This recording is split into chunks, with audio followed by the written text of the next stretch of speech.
Welcome to Truth Unfiltered, the RusNkaZ show podcast. I'm your host, BamBam, where we cut through the noise and get to the heart of America's most controversial stories.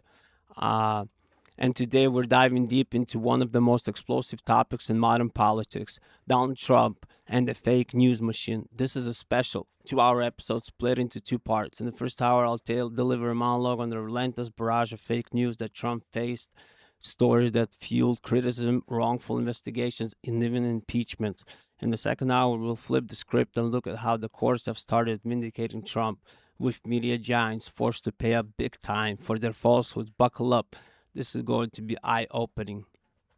Come on, ladies and gentlemen.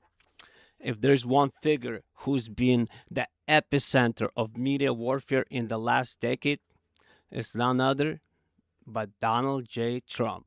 From the moment he descended that golden escalator in 2015, the mainstream media declared open season. But this wasn't just a biased reporting. It was a coordinated assault of hoaxes and fabrication that didn't just criticize him. They led to years of wrongful investigations, 2 impeachments, and a near constant state of political chaos. Let's break it down step by step, because the truth here is stranger and more sinister than fiction.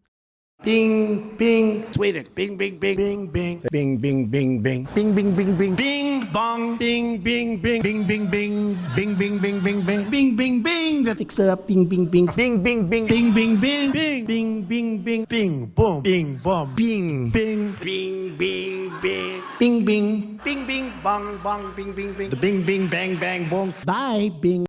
First off, the granddaddy of them all, the Russian collusion hoax. Remember 2016? Trump wins the election and suddenly the media explodes with stories claiming he conspired with Vladimir Putin to steal it. The centerpiece, the infamous Steele dossier, a collection of salacious and verified claims about Trump cavorting with the Russian operatives and even wilder personal allegations. This dossier, paid by Hillary Clinton campaign and the DNC, was peddled as gospel by outlets like CNN, MSNBC, the New York Times. It sparked the FBI's Crossfire Hurricane investigation, FISA warrants based on lies, and ultimately the Mueller probe, which dragged on for 2 years and cost taxpayers over $30 million. At some point, I guess I'll be talking about it, but you know the nice part? There was no collusion, there was no obstruction, there was no anything. So that's the nice part. There was no phone calls, no nothing. We have I won a race. You know why I won the race? Because I was a better candidate than she was, and had nothing to do with Russia. And everybody knows it's a hoax. It's one of the greatest hoaxes ever perpetrated on this country. So I look forward to seeing the report. If it's an honest report, it will say that. If it's not an honest report, it won't. What did Mueller find? No collusion. Zero. Nada. That dossier was debunked as a pack of fabrications, which key sources like Igor Danchenko later charged for lying to the FBI. But the damage was done. Trump was painted as a traitor, facing endless congressional hearings, and media smears eroded public trust.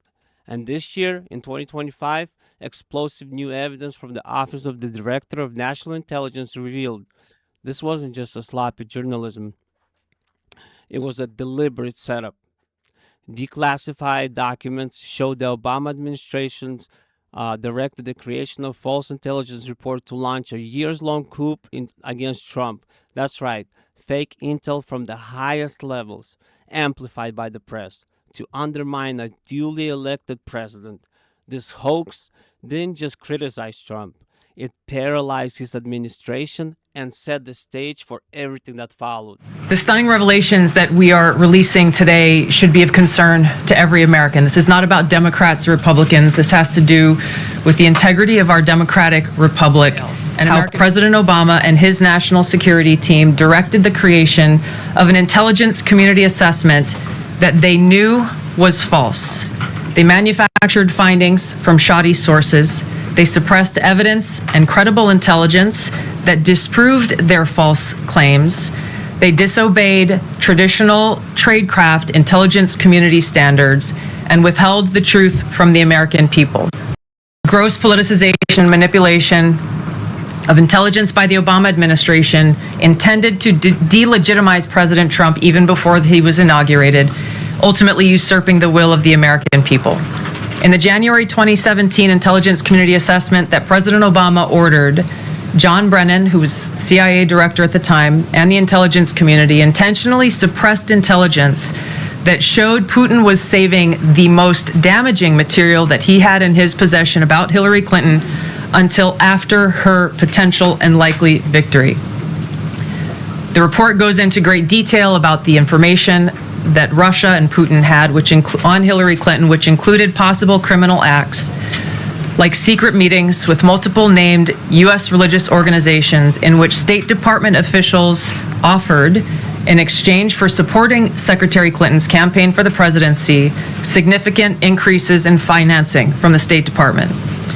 Then CIA Director Brennan and the intelligence community mischaracterized intelligence and relied on dubious substandard sources to create a contrived false narrative that Putin developed a quote-unquote clear preference for Trump.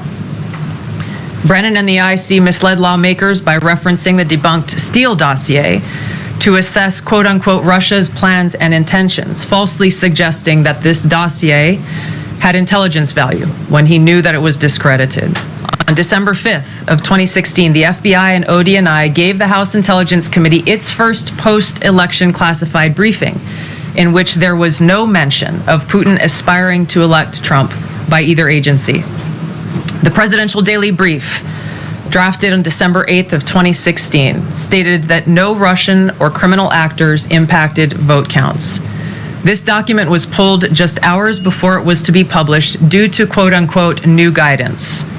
If it had been published, it would have been briefed to both President Obama and President-elect Donald Trump. The House Intelligence Committee Oversight Report that we released today reveals that, quote, unlike routine intelligence community analysis, the intelligence community assessment was a high-profile product ordered by the President Obama. Now, if we fast forward to 2019 and we hit impeachment round one, the Ukraine phone call, the media hyped a whistleblower report claiming Trump pressured Ukrainian President Zelensky to dig up dirt on Joe Biden in exchange for aid. Outlets blasted headlines calling it a quid pro quo scandal, a betrayal of national security. Trump was impeached by the House on charges of abuse of power and obstruction, but read the transcript. Trump released it himself. It was a perfect call, as he said, discussing legitimate concerns about corruption, including Biden's family dealings. No quid pro quo. The Senate acquitted him swiftly, yet the fake narrative stuck, fueled by anonymous sources and breathless reporting that turned a routine diplomatic chat into Watergate 2.0. Trump called it a hoax from day one, and history proved him right. The whistleblower's claims were second-hand hearsay, and no evidence of wrongdoing emerged. Then came the 2020, the election, and the chaos of January 6th, leading to impeachment round two. The media narrative, Trump incited an insurrection with baseless claims of voter fraud. Outlets like the Washington Post and CNN ran wall-to-wall coverage labeling his supporters domestic terrorists, ignoring context like his calls for peaceful protests. This hoax built on earlier ones, like the suppression of the Hunter Biden laptop story, dismissed as Russian disinformation by 51 intelligence officials, many with ties to Biden camp, only to be confirmed as authentic later. The impeachment charged Trump with incitement, but the Senate acquitted him yet again. No conviction because the facts didn't hold up. Yet the fake news machine used it to brand Trump as a threat to democracy, sparking more investigations, including the January 6th committee, which cherry-picked evidence and ignored exculpatory details. And let's not forget the smaller but insidious hoaxes that piled on the criticism. The very fine people myth from Charlottesville in 2017. Media clipped Trump's quote to make it seem that he praised neo-Nazis, when the full transcript shows he explicitly condemned them and was referring to protesters on both sides of the statute debate. Or the drink bleach fiasco in 2020, where Trump mused about disinfectants as a COVID treatment idea, but outlets twisted it into him telling people to inject bleach. In Charlottesville, Virginia, I would like to provide the nation with an update on the ongoing federal response to the horrific attack and violence that was witnessed by everyone. I just met with FBI Director Christopher Wray and Attorney General Jeff Sessions. The Department of Justice has opened a civil rights investigation into the deadly car attack that killed one innocent American and wounded 20 others. To anyone who acted criminally in this weekend's racist violence, you will be held fully accountable. Justice will be delivered. As I said on Saturday, we condemn in the strongest possible terms this egregious display of hatred, bigotry, and violence. It has no place in America. And as I have said many times before, no matter the color of our skin, we all live under the same laws. We all salute the same great flag. And we are all made by the same Almighty God.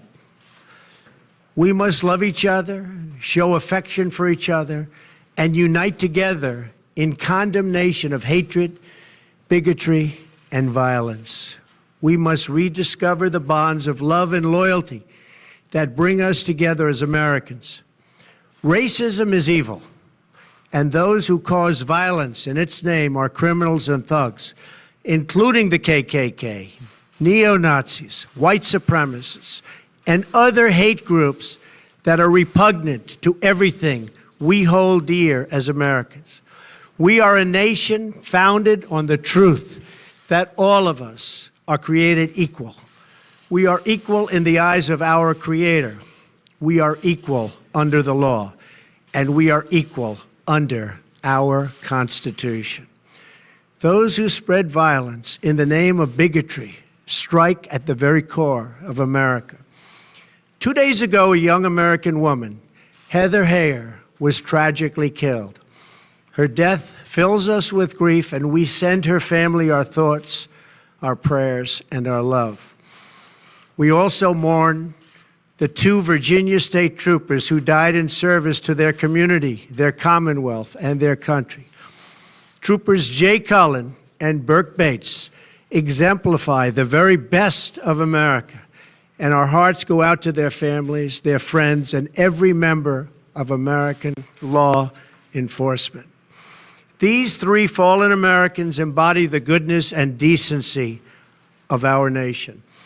In times such as these, America has always shown its true character, responding to hate with love, division with unity, and violence with an unwavering resolve for justice. As a candidate, I promise to restore law and order to our country, and our federal law enforcement agencies are following through on that pledge. These weren't accidents. They were weaponized to portray Trump as unhinged, leading to endless late-night mockery, advertiser boycotts, and public outrage. The toll Trump spent his presidency defending against these fabrications, diverting time from policy to survival. Investigations like the FBI's probe into his campaign ties wasted resources and divided the nation. Impeachments became political theater, not just justice. And the criticism, it was relentless, turning Trump into a pariah in elite circles. But as we'll see here, the tide is turning. The tide is turning, baby. Go, Trump, go. If part 1 left you fired up about the fake news assault on Trump, part 2 is the satisfying comeback story. Over the last few years, especially since 2020, Trump has fought back in the courts and won. Media companies that peddled lies are now opening their wallets, paying millions in settlements, and facing judicial rebukes. This isn't just about money. It's about accountability. Let's run through the key victories, where judges and juries have sided with Trump, exposing the media's recklessness. Starting with one of the biggest, the 2024 defamation suit against ABC News and George Stephanopoulos. Stephanopoulos repeatedly claimed on air that a jury found Trump liable for rape in the E. Jean Carroll case. Wrong. The jury found liability for sexual abuse, not rape. Trump sued for defamation, arguing it damaged his reputation during a critical election year. ABC's parent company Disney didn't want a trial. They settled in December 2024, agreeing to donate $15 million to Trump's Presidential Library Foundation, plus $1 million for his legal fees. They even issued a public regret statement. That's $16 million total. Folks, a clear admission that their reporting crossed the line into falsehood.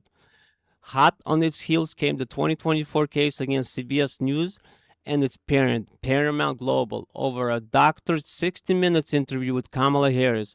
CBS aired two versions of the segment, editing Harris's responses to make her sound more coherent on foreign policy. It seems that Prime Minister Netanyahu is not listening.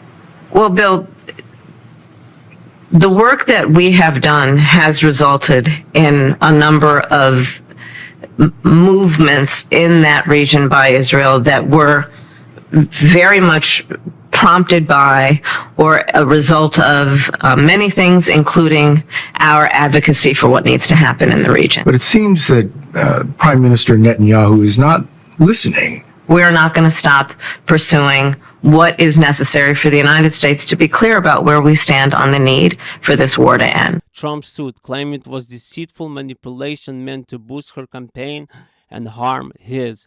By July 2025, Paramount settled for $16 million paid directly to Trump's library, plus a commitment to release full transcripts of future presidential candidate interviews on the show. Another media giant humbled, forced to pay up for playing fast and loose with the truth.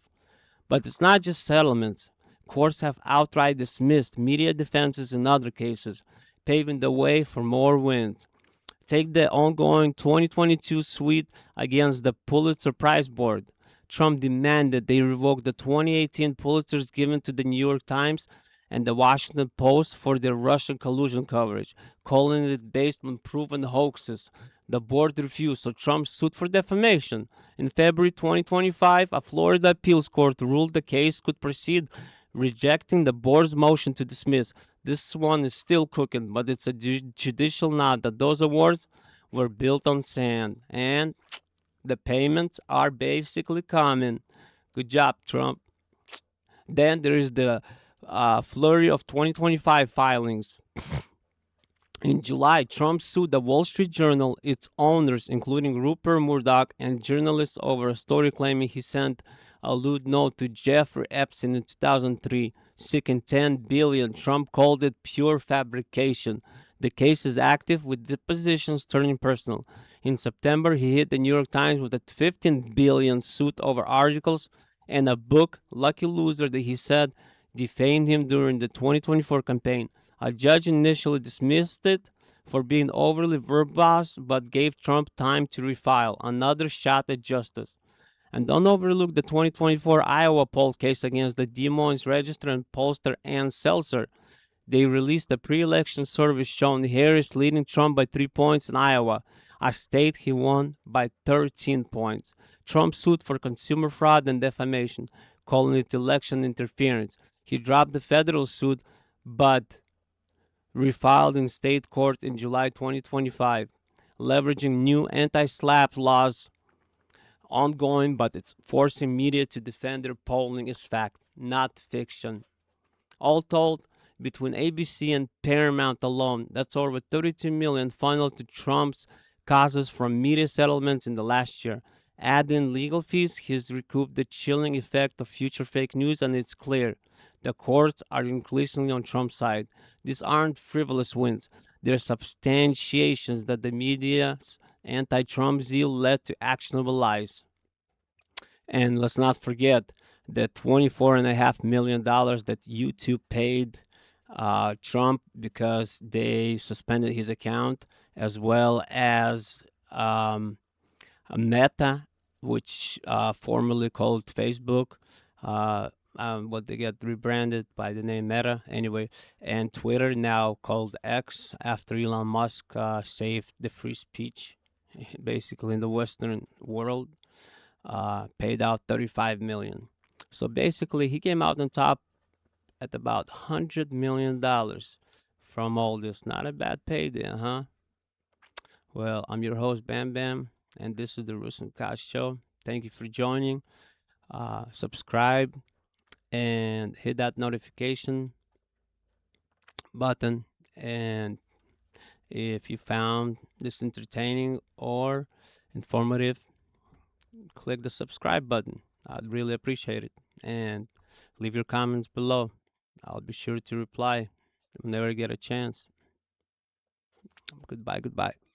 This is the RusNkaZ show. Bam Bam calling shots like a maestro. This is the RusNkaZ